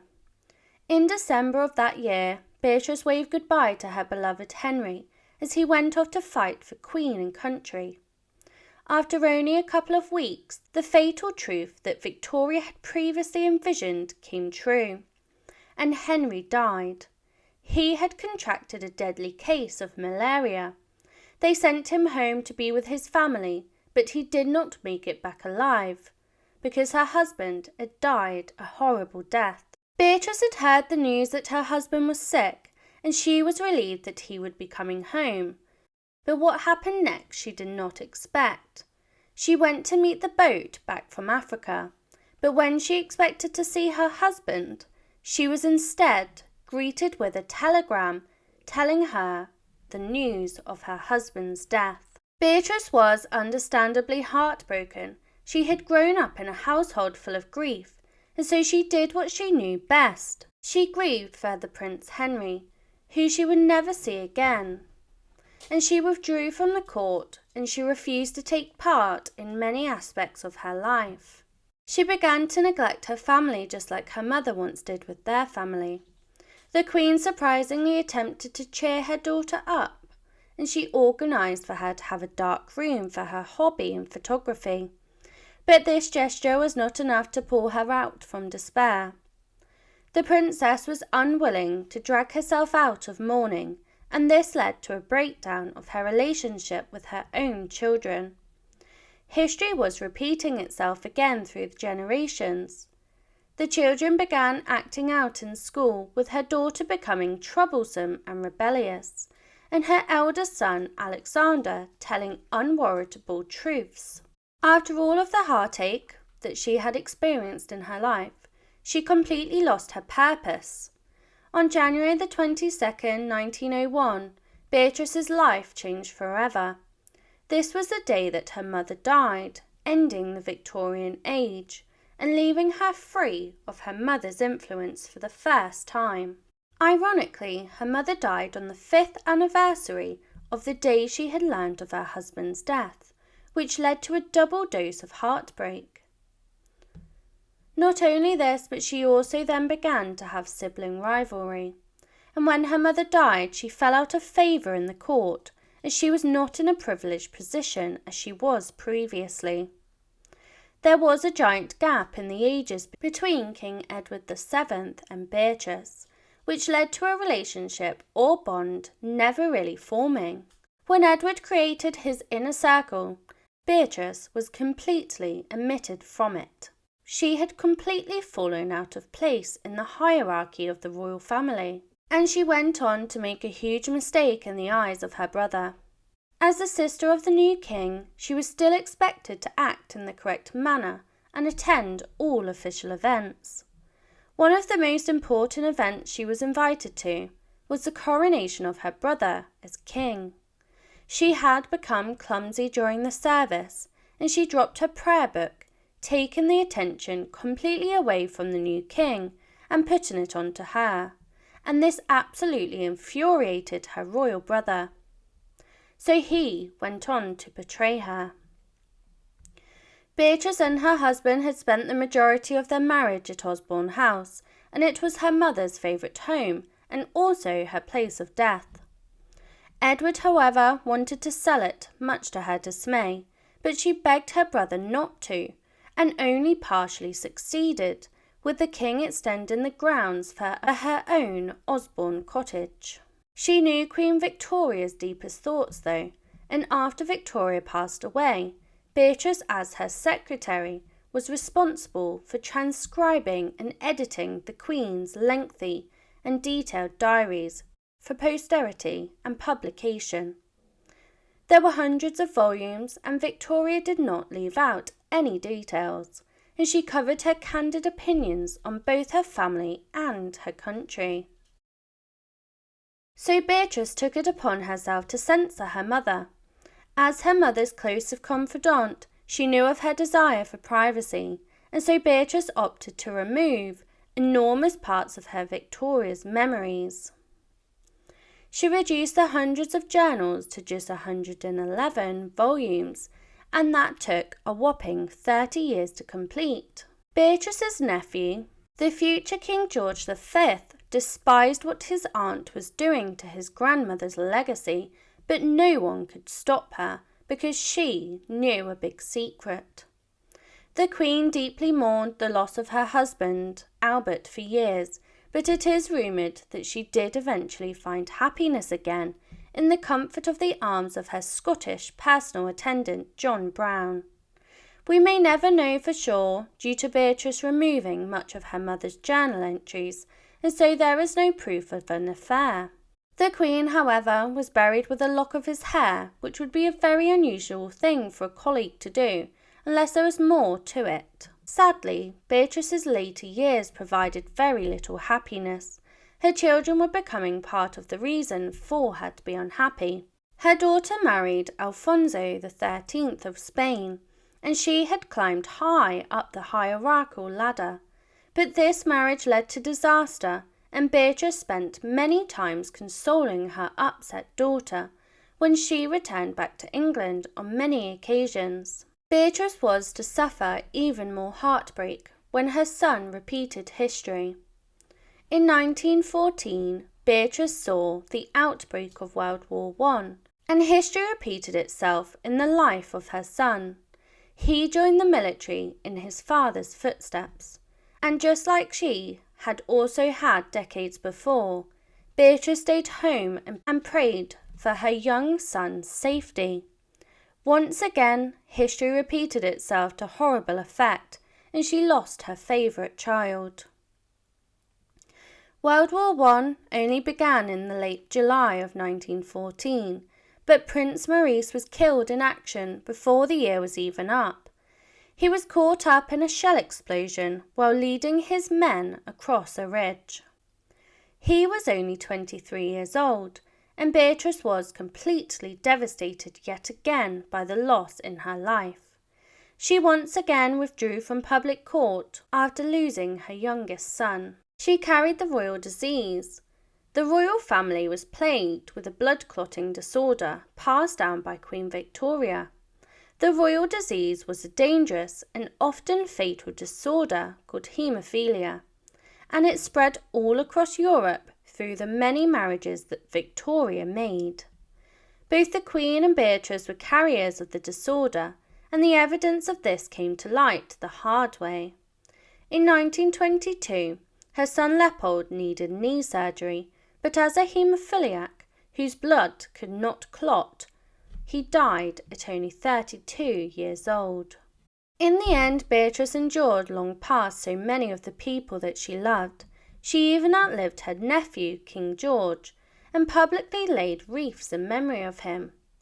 She only passed on October the 26th, 1944, at the ripe old age of 87. Please continue to support my channel by subscribing. Please comment, like and subscribe if you wish for more stories, and leave your suggestions below and I will endeavour to cover them.